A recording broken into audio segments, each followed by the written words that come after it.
So you can clearly see a massive uptrend in the price chart of NXTT, and the stock with a single stroke has changed the near term trend. And here I'm using the weekly chart so that you can clearly see the overall impact of this move, because the way the stock has reacted has literally changed the near as well as the intermediate trend.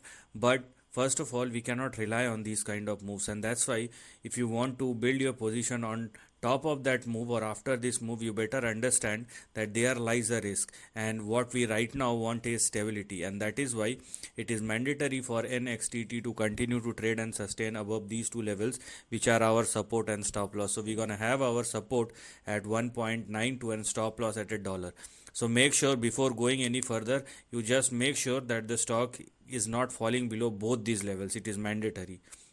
Now, because the stock is trading above 1.92, and if it will continue to do so, then the least which one can expect right now is 4.35, which is your first target. Then after 4.35, we also have 7.2, and in case the stock even stretch beyond 7.2, the stock may further expand or extend up to 15.8.